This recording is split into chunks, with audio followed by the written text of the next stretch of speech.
It's the crack of dawn and you've just turned up at the headquarters of the Center for Disease Control and Prevention. On any other day, you'd still be in bed right now, but this isn't any other day. An urgent meeting has been called to discuss a mysterious pandemic sweeping the world, and it's down to people like you to stop it in its tracks. You were tossing and turning all of last night trying to think of a solution, but you've got nothing. The situation feels absolutely hopeless. You walk into a meeting room and there's a sea of worried faces. These are some of the most intelligent and hardworking professionals you know, but they all have bags under their eyes and disheveled hair. You probably look 10 times worse. As the director begins his address, everyone sits in silence, transfixed on his every word. He talks about how the outbreak will most likely trace back to a diseased animal transmitting to a human, a simple accident with overwhelming consequences. It originated in a faraway nation but spread like wildfire after officials failed to quarantine those in the affected city quick enough, with many contaminated people fleeing to other cities or nations. Now it's finally arrived here. It's weird.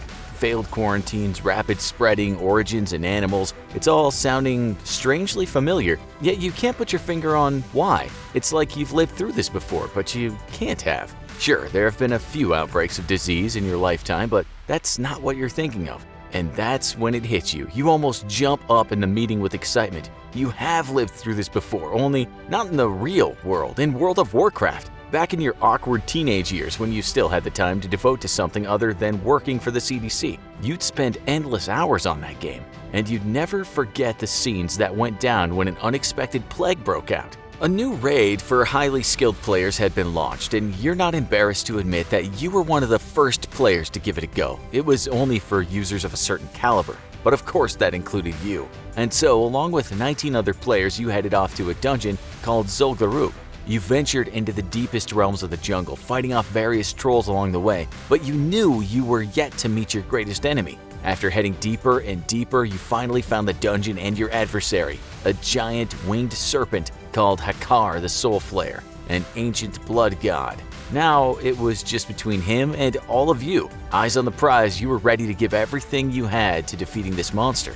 But as soon as you launched your attack, you were struck by a spell that immediately resulted in 300 points of damage. A few seconds later, you lost another 300 hit points, and you noticed the same thing happening to the other players. This was more than just a spell. Hakkar was spreading a plague called Corrupted Blood, and it was one of the most virulent you'd encountered. To defeat Hakkar, speed was of the essence. Although your total level was just over 4,000 hit points, you'd be sure to die in just a few minutes if the plague continued to sap your points at this speed. But as soon as you killed him, it would destroy the plague and cure you all. Even though it was just a game, you were determined to win, and you barely blinked away from the screen as you engaged in combat. This was game on. Yet you couldn't help but notice something strange happening. Some of your fellow teammates were summoning their pets. Why?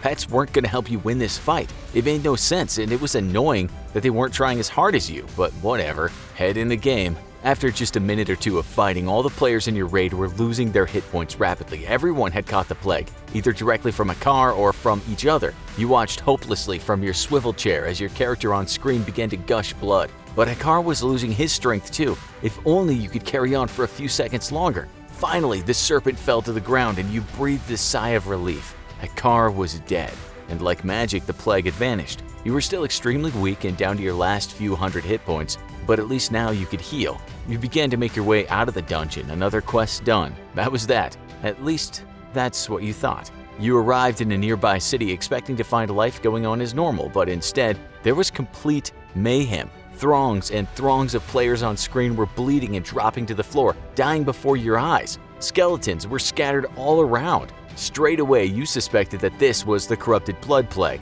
You had no idea how it had entered the city, but you knew you didn't want to run the risk of catching it again, so you teleported away without a second thought. What was going on?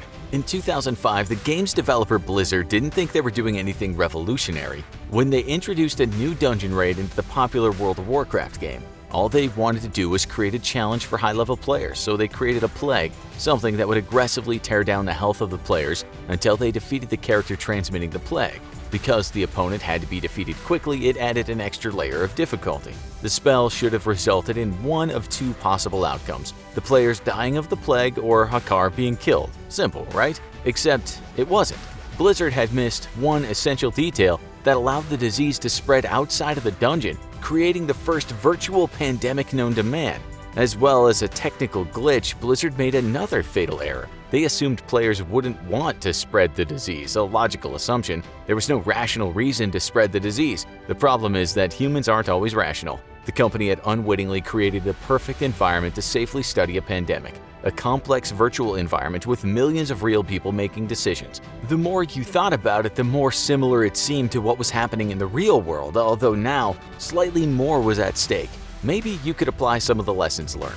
So you successfully escaped from the big city into the countryside without contracting the disease, and now you had some time to think. If everyone really was dying from the corrupted blood plague, how had it escaped from the dungeon? You messaged a few of your in-game friends, knowing a few of them also had completed the quest. One of them replied immediately, explaining that some of the people in his raid had been purposely getting their pets out during the fight until they caught the plague, and then summoning them to the cities and joking about it. A few minutes later, another friend admitted that he tried the same trick himself out of curiosity for what would happen. It turned out that pets could contract the disease, and users had managed to spread it because the effect of the plague went on pause while the pet was dismissed, then returned once it was summoned elsewhere. Well, that explained why some of the players on your quest were fiddling around with their pets instead of focusing on defeating a car. But why had it even crossed their mind to try and spread the disease around on purpose? Well, to be honest, it was pretty annoying. All he wanted to do was get on with the game like normal, but some utter pricks had tried to be clever and ruined things for everyone else. Now the same guy who had purposely spread the disease from the dungeons into the city was saying he wanted to go to the center of the mayhem and see what was going on for himself. This guy had at least twice the number of hit points you did, so he wasn't too scared of the plague and thought he might be able to heal himself. Well, he went ahead. Your other friends teleported to the countryside where you were, a safe space from all the craziness. A few minutes later, Blizzard sent a message to all users announcing that a quarantine was now taking place in the most infected cities. To prevent the disease spreading further, nobody should leave those areas until they were able to fix the problem. Incredible, even the game developers were struggling. Surely they'd fix this soon. Next thing you knew, your friend had appeared in the countryside out of nowhere saying Blizzard hadn't actually banned teleportation out of the infected cities, and a few seconds later, you started to lose hit points. Oh great. So your so-called friend had now infected you all just for a joke, and there was probably no way to get rid of the plague now. Unsure of what to do, you logged out and hoped for the best. By allowing pets to get infected, Blizzard had committed a fatal error. There was no sensible reason for players to summon their pets to different destinations while they were in the quest. But like we'd already established, people aren't always rational. Lots of the players were just looking for a bit of mischief. Once these pets arrived in the big cities, they infected low-level players who died instantly from the plague due to their low number of hit points. Non-player controlled players were infected too, and because they couldn't die themselves, it allowed them to spread it to even more users. There was no cure for this horrible plague that had swept across the virtual land. Although many healers had rushed to the aid of dying players, the corrupted blood plague was a typeless debuff, meaning it was almost impossible to heal, and by keeping those who were infected alive for longer, the healers ended up doing more harm than good. Other players realized they could make themselves immune by flagging themselves as being on PvP mode, but this was only a temporary solution. So those who wished to spread the disease eventually cottoned on and flagged themselves too so they could continue spreading. The pandemic showed some interesting results about the psychological reaction of humans. Some rushed to infect as many people as possible while others tried to help. Many people chose to ignore the quarantine that was imposed, thinking of themselves and not the wider social implications. Maybe behavioral science is just as important as the biological science and epidemiology. You should probably mention that in the meeting. But anyway, what became of the disease? Well, after searching through a few forums, you finally accepted that there was nothing you could do to stop yourself from dying of that stupid corrupted blood plague. Your friend was also doomed to die, of course, but he didn't seem to care. You turned up in the graveyard as a ghost and had to look for your dead body to resurrect yourself. That's why you hated dying.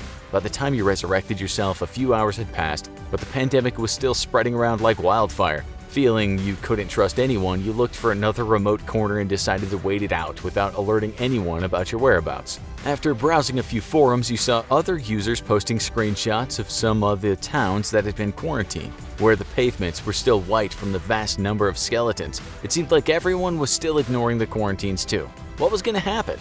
The corrupted blood incident affected around 4 million players. The main reason the disease spread so quickly was the reaction of the users. Many people who had been in the big cities at the time of the outbreak chose to ignore the official advice and escape to safer areas, but this had spread the disease further.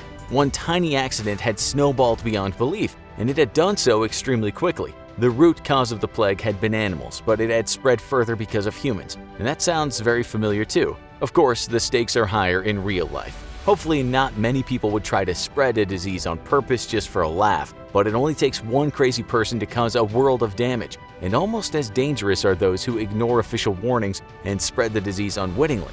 Come to think of it, the teleports in World of Warcraft serve a pretty similar purpose to real-life airplanes. Eventually, Blizzard fixed the problem using a simple solution, resetting the computers. Maybe all those hours spent playing World of Warcraft weren't such a waste of time after all. People might have laughed at you once, but now you're one step ahead of them. You've lived through this before. Now you've just gotta figure out how to switch off the computers. Now, for more about plagues, check out why the Spanish flu killed so many people, or what made the Black Death so deadly. Click one now before the global pandemic gets us all.